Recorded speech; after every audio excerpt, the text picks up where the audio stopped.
Seattle Seahawks going through what y'all need to know to make some money on this team in 2021. So this is a re-upload. I put this video up and turned out, unbeknownst to me, did not have sound. Unlucky, but here we go. Part 2. So obviously last year, 12-4, good year. They were a good team, but still a team with a lot of unresolved issues and who, while being 12-4, won a lot of close one-score games, mostly because of the situations they end up putting themselves in, which I'm going to talk about throughout this video because it's important to remember when you're talking about how to bet on them and what to expect from them in this next year. So as far as my betting record on them, we chilling with the Seahawks for sure. 13-6 overall in strong bets. You're making a lot of money. Bets, whatever. Overall 27-20. So really, I think where I went wrong was later in the year. The over-unders, I got their defense obviously came around for some reasons, mostly related to the teams they ended up playing against. But I was a little slow with that. And then also, this team is just so untrustworthy in terms of the way they go about things as far as their offense goes, that it can be tough, especially, again, with over-unders on this one. But yeah, so let's talk about the actual roster. As far as losses, nothing really of note. Mike Iupati started some games, not a good player. They won't miss him at all. Greg Olsen, Jacob Hollister, two actually good tight ends. Greg Olsen obviously lost to retirement. Jacob Hollister actually pretty underused in this offense, going to the Bills where he should be pretty good. He's a legitimate receiving threat at tight end, who was maybe, again, a little underused, although he's not crazy. They're going to miss him too much. Carlos Hyde, running back, it doesn't matter. And Philip Dorsett, I actually think he was pretty good, but he was hurt almost all last year, so whatever.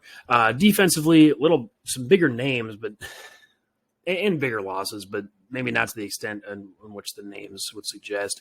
Shaquille Griffin, specifically, I'll talk about here. He's not good.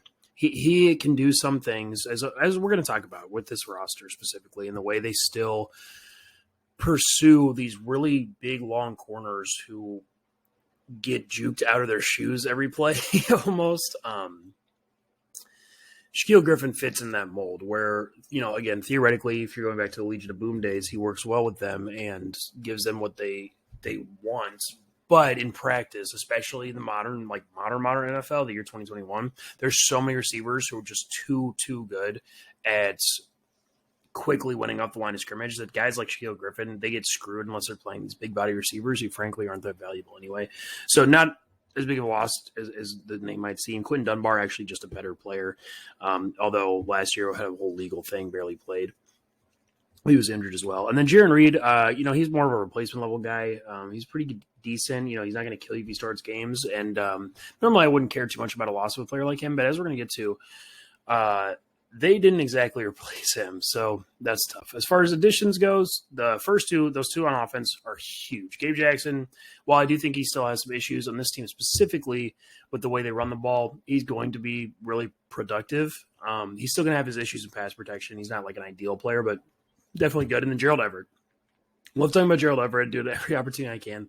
The guy is an absolute destroyer at tight end. And once I get into how the offense is going to function, there's a real chance that he makes a world of difference for this team. We'll get to that later, but really good player. Defensively, too. Those first two guys, Alvin Smith was a incredible given the situation last year that he was in the Cowboys coming back after like 4 or 5 years of not even playing a snap in the NFL, and he was still borderline dominant, especially at the beginning of the year. He did fade a little bit, but I would argue that's more because of snap counts and the teams they did playing against, and while he wasn't quite as good, he's still a really good player. Kerry Hyder Jr. too, coming over from the 49ers, where he's one of those players that he's been good everywhere he's been, and it makes you wonder why he's bounced around so much. But I can't answer that. What I can answer is that he's going to be an impactful player for the Seahawks team because he's just good. These other two guys, Ahkello Witherspoon, one of the absolute worst corners in the NFL. We'll talk about him more later. But yikes. And then Pierre Desir, he can actually play a little bit. I like that for them, or for any team. I would like him as like a super depth corner. As far as the draft class goes, with rookies, we'll talk about how good they are once they actually play in the NFL. Until then, I don't much care. I think too many, prejudgments get made. But this team, obviously, not a large draft class, which can be of some concern, especially a team that lacks depth a little bit. So now we're going to go through the positions and talk about each of the players at them and what to expect, what they're going to get out of them for this year. With these slides, so you see the top right, that's the total number of that position that I have ranked, and the number next to the name on the right is where that player ranks out of the total. So Russell Wilson, third best quarterback in the NFL, basically tied for first with Aaron Rodgers and Patrick Mahomes. Dude goes stupid. He's really, really, really good. And he is again in a position this year where he is going to be the cause of the Seahawks having a super high floors in offense, especially point production wise, because he does so many positive things at such a constant rate. He's just going to be good. And everybody knows that at this point, I think. But that's my thing with Russell Wilson. I think it's more interesting to talk about him in the flow of the offense, given, the kind of constant we have as a player with him. After him, though, obviously, if you're starting one of these guys, you're screwed. With the way they kind of run this idiot offense that they do, if you have anyone that's not Russell Wilson, Geno Smith or otherwise, try to step in and be productive, they're just not going to be, which is tough. But, that's a position a lot of teams are in.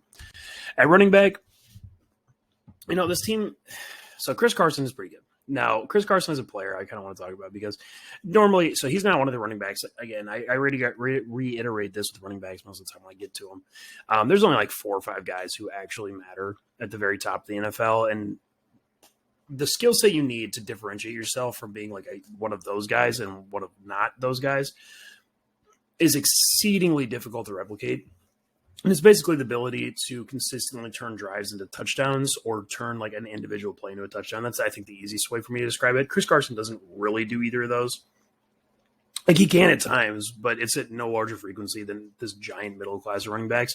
I'm not trying to roast Chris Carson necessarily. It's just something to keep in mind with him. As a player, yeah, he's super, super powerful. Maybe the most explosive, like, point of contact running back in the NFL right now, or strongest at least. He's fast enough to still do some things. Like, you're not screwed with him, obviously. My big thing with him, I would argue his vision as a running back is really, really bad. He constantly just kind of runs straight forward and hopes that he's going to bounce off some people, which does happen sometimes. But past him, Rashad Penny is a first rounder, obviously effectively a bust at this point, injuries or whatever. He was never worth a first round pick as a running back to begin with. He's still actually, when he's on the field, like if he comes back healthy, he'll be okay. He's fast enough to kind of matter. He's not garbage. Like if you give him a bunch of snaps, he'd be fine, but no one to care about. These other guys, though, I'm a little more concerned about. They have to play. DJ Dallas was not good or impressive at all when he played last year. Travis Homer is actively really bad. He just doesn't add anything to your offense at any point ever, which sounds harsh, but sorry, just watch what he does. It's nothing. Alex Collins would be probably my pick to get the majority of carries if something happens to Chris Carson, which seems to be the case pretty frequently. He's actually a decent player. Not too much to talk about again with running backs, but no wide receivers. And this is the spot that I love talking about with the Seahawks because this is, I think, a really interesting study into what matters at the wide receiver position and part of what causes the Seahawks to have such inconsistent offensive performances, right? Because their top 2 receivers, Tyler Lockett and DK Metcalf, are really, really unique. They're both, obviously, as you can see from my rankings of them, good and valuable in their own ways, especially DK Metcalf. That dude's awesome. But they're unique enough and have enough flaws that it can cause some issues when combined with the way the team plays. So DK Metcalf's one to start with. That dude's the truth. Everybody kind of knows that at this point. So fast. He's legitimately actually okay as a route runner when he has time and space. He uses his body really well. He tracks the ball incredibly well. He high points the ball. Like, the dude's really, really, really good. And he actually has some, like, he can move after the catch. He's kind of more all around than at least people thought he was going to be coming out of college, I'm sure. And again, even as a route runner, he can do some things over a decent amount of time. My issue with him, the one like weakness I'll mention, is that if he does go up against one of these like real good press corners, granted there's not almost any of them in the NFL, he can still get stuck sometimes, against like a Jalen Ramsey specifically, or Stephon Gilmore, somebody like that. He can still get his kind of slow lateral agility exposed and get stuck at the line of scrimmage. Now, he's still good enough where he's going to get his, and the whole Russell Wilson scramble stuff obviously adds a whole nother dimension to that. But that's something to remember, is that in his initial route tree, while he's good, he's not crazy. And then Tyler Lockett is even a more extreme example of that. Now, it looks different, obviously, because you go from one of the biggest receivers in the NFL to one of the smaller ones.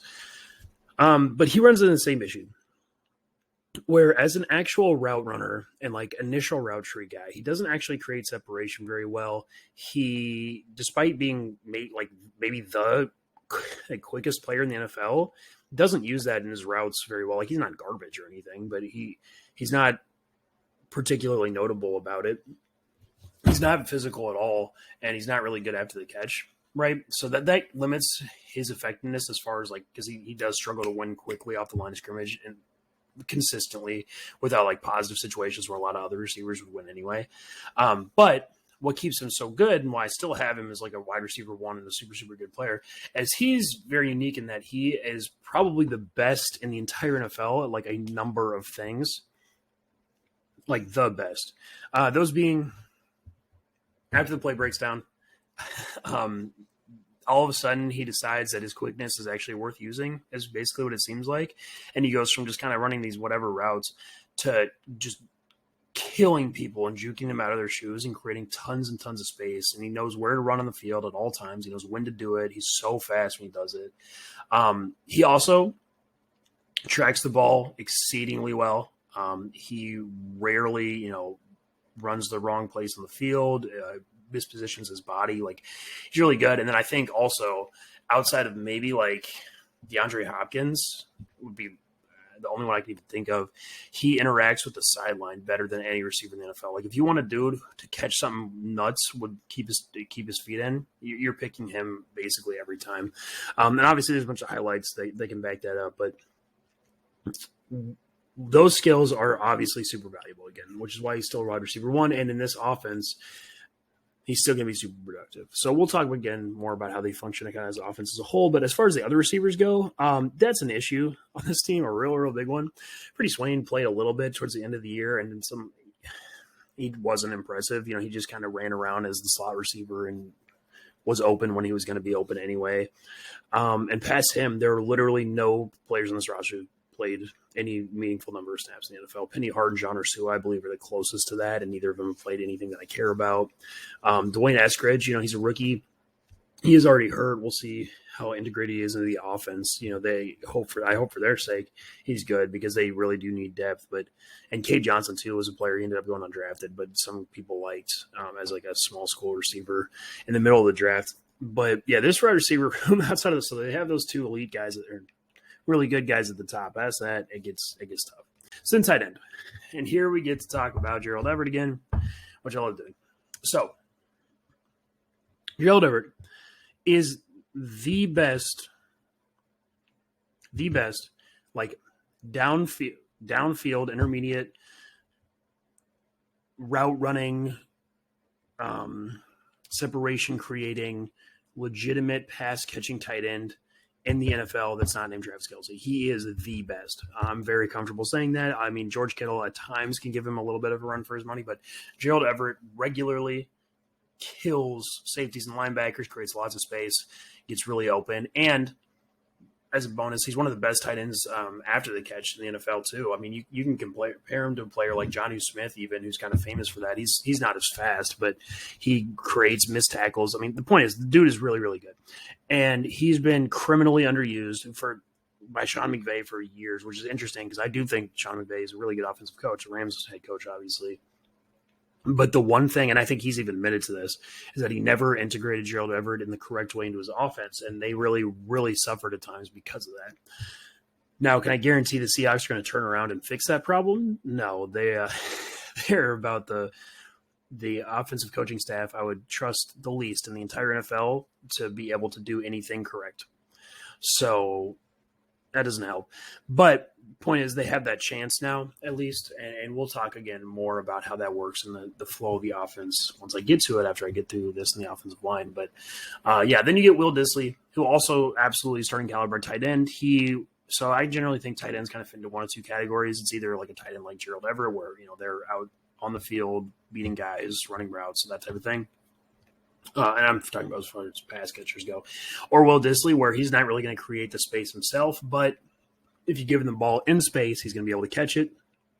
He's going to be able to move, like he's going to be able to get the yards that were created for him, and maybe even do a couple other things for you. And Will Dissly is definitely good in that category. He is like an actual decent athlete. He can track, like he's a good player is the point. Not a great blocker, but you got some in him too.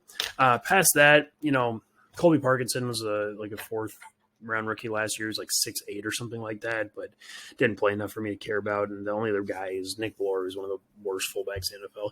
But I think it's the offensive line. And so this is something I want to talk about. So I know I've alluded to the concept of the Seahawks dumb offense many times. And this is where I'm going to explain this, right? Because you have all these really smart modern offenses, even especially like in this division with the Rams and 49ers, that consistently use space in ways to positively influence the chances their play goes well, which is a lot of words to say.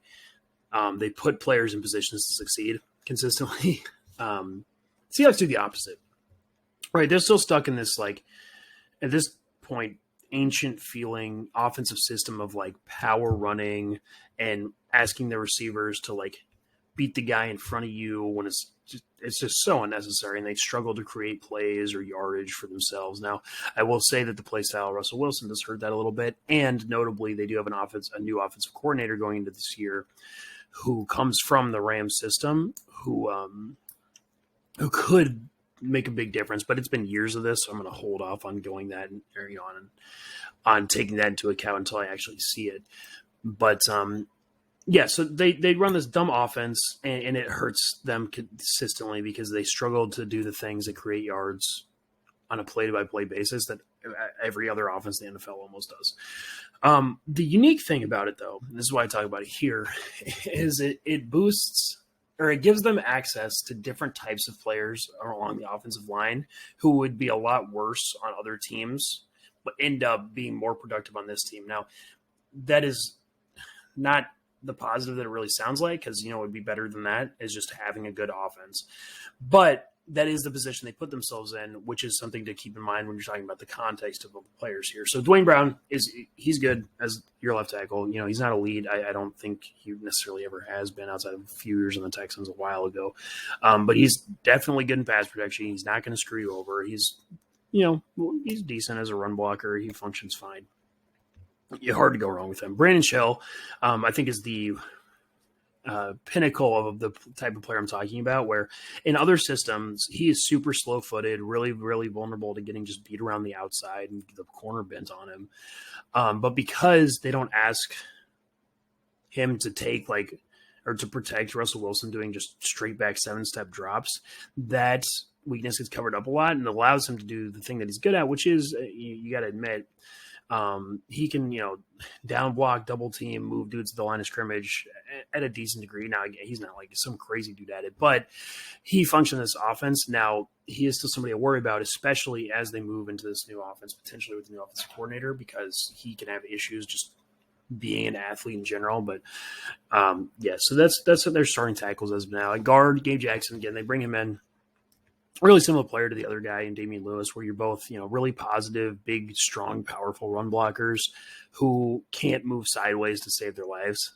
And while they're going to be, again, move guys in the run game, which does help if you're going to run this offense, their weaknesses as athletes in space and as pass protectors still hurt, because those are still things that they have to do regardless of how much they try to just run the ball down the other team's throat. And that does hurt. Ethan Pocic at center, last year was his first year kind of really, really starting, and he was actually, he's serviceable. He doesn't necessarily do anything that makes you say like, oh, he's adding value to this team, but there is value in just the concept of not sucking. Again, actually, I think there's a lot of value to that, especially along the offensive line, and he does provide that at least.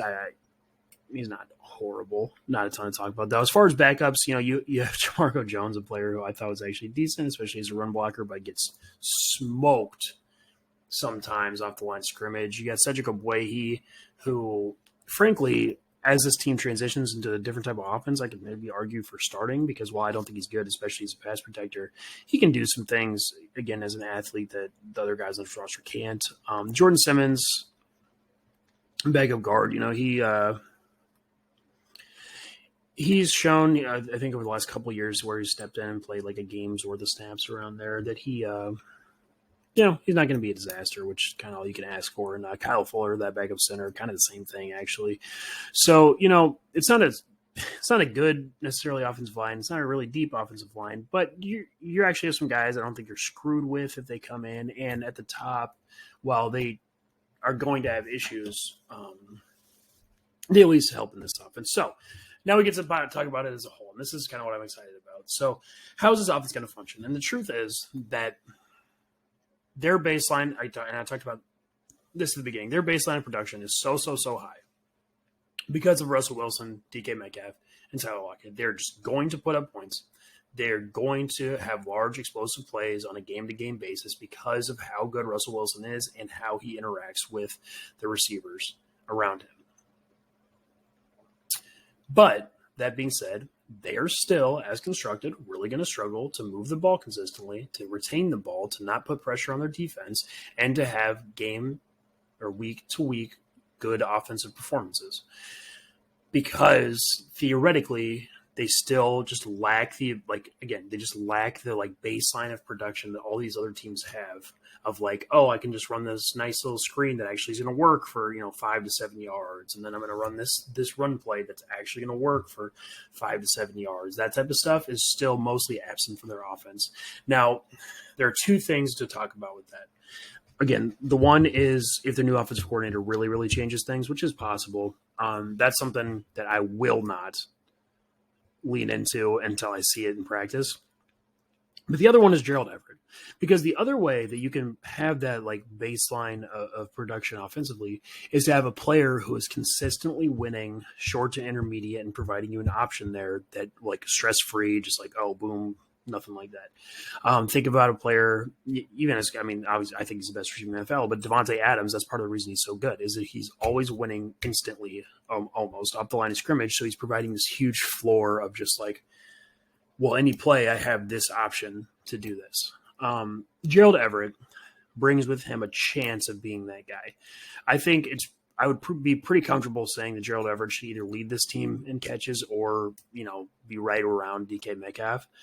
And he should be the one that they lean on to move the sticks, to move the ball up and down the field, and to put their other players in positions to succeed. Will they do that? Are they smart enough to do that?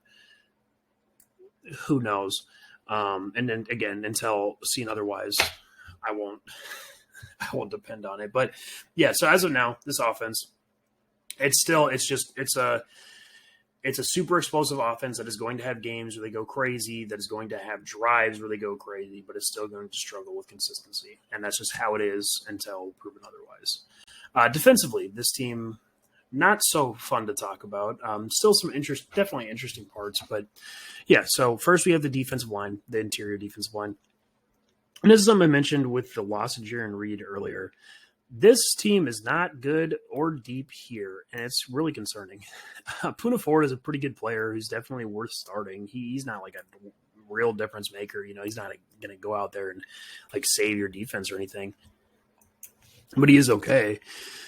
The problem is past that, you have guys who have not played in the NFL, who haven't played in the NFL in years. When they did, they were bad, or are just big fat nose tackles.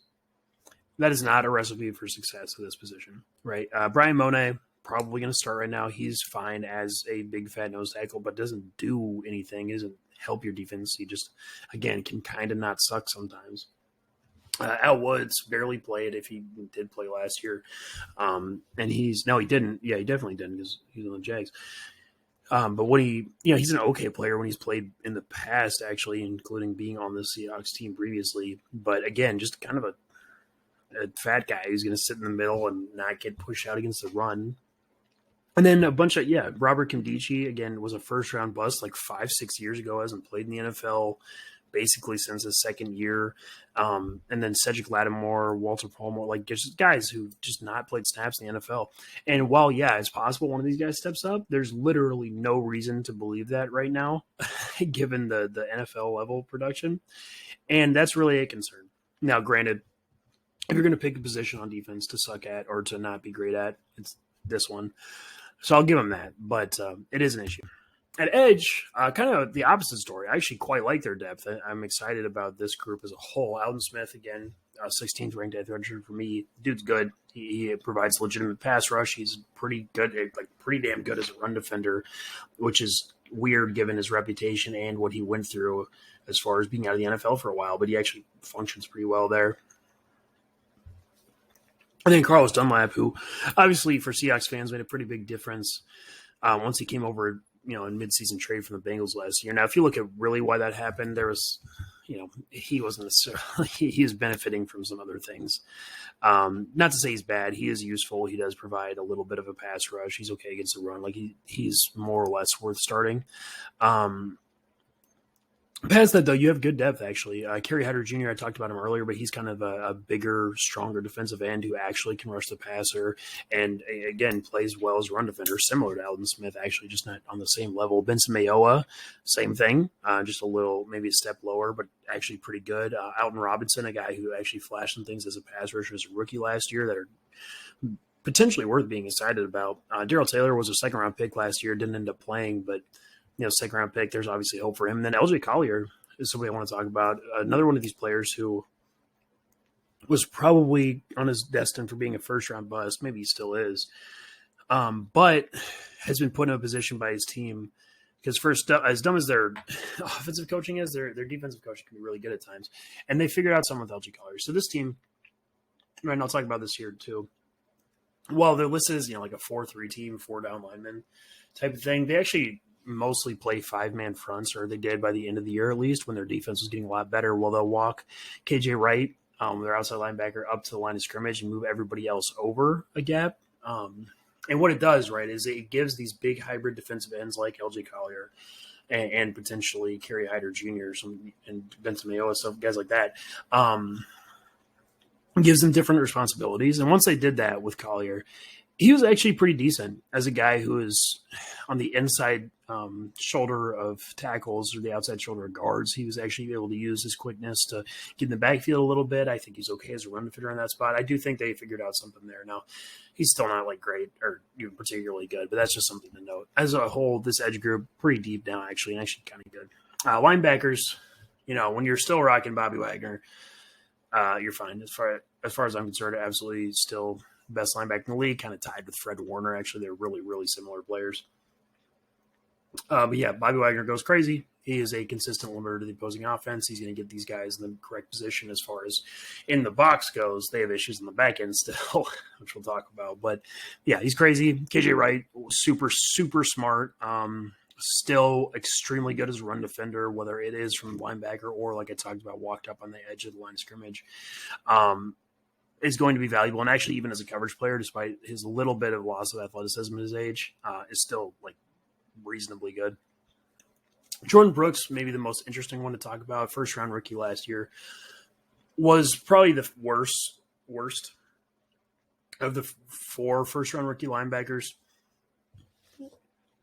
Or no, sorry, that was Isaiah Simmons. But Jordan Brooks wasn't particularly good either, is the point. Though there is hope for him, because I will say a lot of his issues seem to come down to more just rookie learning curve things, in terms of he was getting into the wrong gaps a lot. He would just kind of over pursue really easily. He would get lost in pass coverage. All stuff that's concerning, and I'm not going to assume is fixed, but all stuff that is fixable. And a player like Devin White would be an example of the Buccaneers who went through something similar and has ended up obviously being really, really good. So Jordan Brooks has a chance for that. Again, I'm not going to guess it, but what's nice here is that he still gets to play, third fiddle at the linebacker position. He still gets to be behind Bobby Wagner. And I think definitely there's hope there. Past them, Cody Barton, I actually think can play fine if he had to. I obviously don't want him on the field for a lot of snaps, but he's whatever. And I know some people have been excited about Ben Burke-Irvin at times. As far as linebacker, I don't really care, because he hasn't. I have no reason to think that necessarily. But At the high end, obviously, your linebacker room still goes crazy. Corner, this is the downfall of this team, effectively. So, despite all the positives about the rest of the defense that we can kind of talk about, and we will once we get to how the team will function as a whole, you still are in a position where you're probably going to be running out 2 or 3 of like just black holes in coverage. No, the opposite. Black holes would imply that they're not somewhere you can throw. It's quite the opposite. You can throw there as much as you want. 3 suns in pass coverage. That doesn't even make sense, but they're bad. So DJ Reed, I'll get out of the way first because he's actually pretty good. A little bit undersized guy. Probably going to we'll see if he plays outside or in the slot for them. Hopefully they say it's outside. They need him out there. But, yeah, he's actually a good player. He definitely tries really hard. He's not going to get burned in coverage very often. I like him a lot. Other than him, though, yikes. So they have Trey Flowers and Marquise Blair. I'll kind of talk about in the same breath because they're really very similar. They're both like 6'2", or Marquise Blair might even be like 6'3". Really long corners who, while theoretically – should be able to play bump and run and kind of contain some of these receivers. In practice, don't. In practice, get absolutely crossed up, especially if the play goes longer than a second, because even if they're not good enough at like actual press to keep dudes on the line of scrimmage the way that Richard Sherman and even Brandon Browner were back in the Legion of Boom. So if the play goes longer for like a second or two, which it obviously does most of the time, there's just huge lack of lateral agility starts to show up. They're just not actually particularly good corners. Like they're going to get rocked. Now, Trey Flowers especially, he's the best of the guys they have on the roster. He has a chance against these, like, think of like a Cortland Sutton or something like that, like a bigger body, Devontae Parker. Like, he has a chance there. But those guys aren't particularly useful anyway. And that really shows up in why, you saw at the beginning of the year last year when they had a historically bad defense, despite the names there, it was a lot because of Shaquille Griffin and Trey Flowers and Marquise Blair just getting burned over and over again. Keller Witherspoon is literally everything I just said, except for so much worse, and also has no positives. He's just really, really bad. Yeah, just really, really bad. Pierre Desir, like I said, I actually would be a fan of him playing. Now, interestingly, if they're going to insist on the like press man stuff that they've been doing for forever, then probably not, just because that's going to create its own set of issues. But like as an actual corner, he's better than the guys ahead of him for sure, outside of DJ Reed, and he can actually play. And it's interesting to me that he's been bouncing around teams, because even on the Jets last year, while he did get exposed a little bit, that was more a lot more at times due to the situation around him. So, yeah, there's that. Then you have, like, Trey Brown as a rookie, Brian Mills, undrafted rookie. We'll see if they get anything out of there. I doubt it. In the slot, same deal, where Ugo Amadi, he tries hard, and he's actually, like, a legitimately good run defender at times. But as in pass coverage, he gets smoked all the time, and that's just an issue. Just really, especially main coverage, is just kind of incapable of keeping up with real NFL players. At safety, here at least they're doing pretty good. This is a typo here. I should mention the rankings are wrong. Jamal Adams is the first ranked safety in the NFL. He is the best safety in the NFL as far as I'm concerned. Not by a huge margin, but really, really good. And then Quandre Diggs should be, I believe, 23rd instead of 24th. The other guy's also wrong, but whatever. Jamal Adams, yeah. Why is he the best safety in the NFL? Well, he is uniquely suited to combat a lot of these modern NFL offenses, which is a concept I've been harping on a lot in this video, because I think it's really important to the Seahawks to keep in mind why they're bad at things and why they are good at things. And he is so good in the box and around the line of scrimmage and in space, especially as not just run defender, but like after the catch pass defender too, that he consistently is part of the reason that you're going to be able to limit opposing offenses from doing what they want to do, that's the point of your defense, right? And so he's going to do that a lot. He's also a outstanding pass rusher for any position, let alone safety. And he's a guy who he just matters. He's going to consistently make plays and do things on a football field that are benefiting you. Now, why is he not like clearly the best safety in the NFL? As far as a deep coverage player, he's still pretty lacking, or not pretty, like he's just kind of okay at that. Now, as like a man guy, a guy who's going to cover tight ends, stuff like that, he can do pretty well. He kind of bites off more than he can chew sometimes and ends up trying to cover receivers in space, which goes predictably bad. But yeah, Jamal Adams is awesome. Quandre Diggs is a pretty good center fielding safety. He's not amazing. He's a little undersized. He's not the like playmaker that a guy like Marcus Williams of the Saints is, or Kevin Byard on the Titans. He's not to their level, but he's not too far off. And he also, he's functional as a run defender. He's a pretty decent player. Ryan Neal, kind of the only other guy worth talking about here. A lot of people were excited about the way he played when he came in for Jamal Adams when he was hurt last year. And, he's okay. I think that got overstated a lot, how much of an impact he made. But he's not super disaster. He does concern me, though, as a long-term pass coverage player. Then I'll talk Demarius Randall, has bounced around for a while. He hasn't played meaningful snaps in years. But he's there. So, yeah, how does the defense function? Well, against the run, they should be pretty good still. Or not should be, they will be. They have edges who can play the run between Allen Smith, Kerry Hyder, Carlos Dunlap is fine there, like Ben Smith. They have guys who are going to be able to attain the edge on the run pretty well. POONA Ford, BRYAN, MONE, while I don't like them like as an overall defensive tackle tandem compared to most other teams in the league, they're fine. I didn't mention Rasheem Green in the edges earlier too. He's actually a reasonable edge rusher too. He's another guy that adds to that room. But yeah, they're going to be fine there, because then you throw Bobby Wagner, KJ Wright, and Jamal Adams on top of them, and you're chilling. Also, DJ Reed is actually a reasonable run defender too. So yeah, you're chilling there. Pass defense, though, which is the important one. There's real concerns here. Now, they're not going to be as bad as they were at the beginning of last year, because last year you kind of took a lot of these similar problems that you have now as far as really bad secondary players, and you combined it with a complete and total lack of pass rush. This year, that's not the case. They have enough. They're going to get enough out of their edge room and out of Jamal Adams to like affect the quarterback and not just get killed repeatedly. Problem is, that's not going to be like an every play thing. They're not that good. And anytime, again, a play goes past 2, 3, 4 seconds, they're going to have at least 2 very likely really bad coverage players in their secondary. And that's, that's without injuries.